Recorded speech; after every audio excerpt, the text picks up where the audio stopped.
करत असताना आदरणीय सुरेंद्र बाबा, आदरणीय देवेशिंदांना, आदरणीय सगळेच पक्षाचे मुख्य, जिल्ह्यातील या समितीतील सगळेच पदाधिकारी आणि खास करून पाटण तालुक्यातनं जिल्हा परिषद आणि पंचायत समितीसाठी इच्छुक असलेले आपण सगळे उमेदवार आणि सगळे त्यांचे समर्थक. पाटण तालुक्यातनं उमेदवारीसाठी एवढा प्रचंड मोठा उत्साह आहे, हीच खऱ्या अर्थानं सगळ्यात महत्वाची गोष्ट आहे. मी मनापासून बघतोय प्रत्येक जण आपली भूमिका समजावून सांगत असताना मला उमेदवारी का द्या या संदर्भातली भूमिका तडफेनं मांडतोय. जेव्हा उमेदवारी मिळवण्यासाठी संघर्ष असतो तेव्हा त्या तालुक्यातली ती पार्टी पण मजबूत असते, कारण जेव्हा निवडून येण्याची शक्यता अधिक असते तेव्हा तिकीट मिळवण्यासाठी संघर्ष अधिक असतो. त्यामुळं आपल्या सगळ्यांना माझी विनंती आहे, खास करून भारतीय जनता पक्षाचे आमचे मूळ जुने कार्यकर्ते, त्यांनाही माझी मनापासूनचा विनंती आहे आणि आपल्याला मी आश्वस्त पण करतो की आपल्या सगळ्या जुन्याचा कार्यकर्त्याचा सन्मान राखला जाईल. ज्या ठिकाणी शक्य आहे त्या ठिकाणी त्यांना संधी दिली जाईल. नवीन आलेले बांधव हेही आपल्या दृष्टीने खूप महत्वाचे आहेत, कारण आपल्याला माहिती आहे आपली लढाई एका शक्तिशाली शक्तीसोबत आहे आणि अशा वेळी आपण एकत्र लढलो तर आपल्याला विजयापर्यंत ताकदीनं पोहोचता येईल.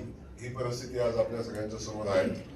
माझी विनंती आहे आपल्या सगळ्यांना या निवडणुकीला सामोरं जात असताना सगळ्यांनी मिळून एकत्र येऊन मनामध्ये कुठलाही किंतु परंतु न ठेवता या गटाचा त्या गटाचा जुना नवा हा विषय न घेता भारतीय जनता पक्ष आणि भारतीय जनता पक्षाचा कमळ हाच उमेदवार आहे या दृष्टिकोनातून आपल्याला सगळ्यांना ही लढाई आपल्याला लढायची आहे.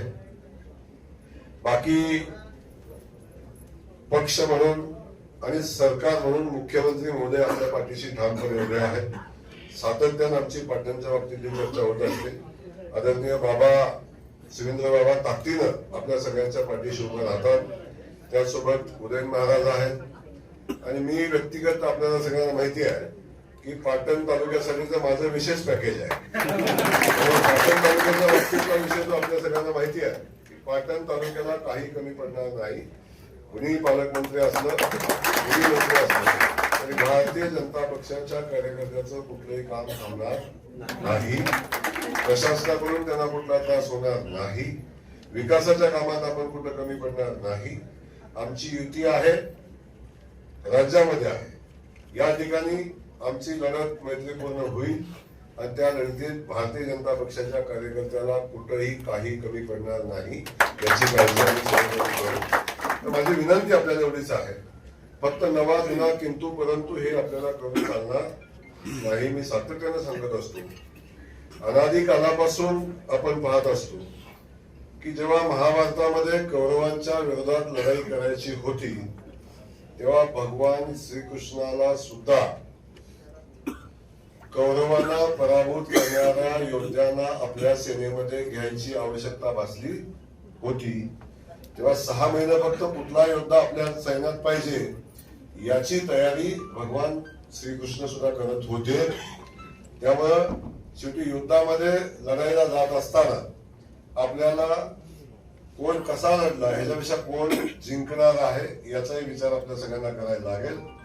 पार्टीचे सर्वे होत आहेत, आदरणीय मुख्यमंत्री महोदय सर्वे करतायत, पार्टी करते.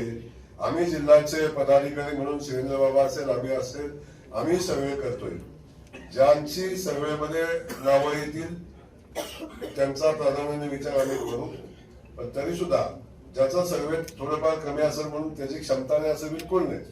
पण शेवटी निवडणूक लढताना 50-100 मतात, 200 मतात, 500 मतात, कधी कधी तुमच्याकडे आमदार केला सुद्धा 200 मतांनी पराभव झालेला आहे. पण शेवटी आपल्याला या सगळ्या गोष्टीचा विचार करून जिंकणाऱ्या उमेदवाराला आपल्याला उमेदवारी द्यायला लागेल.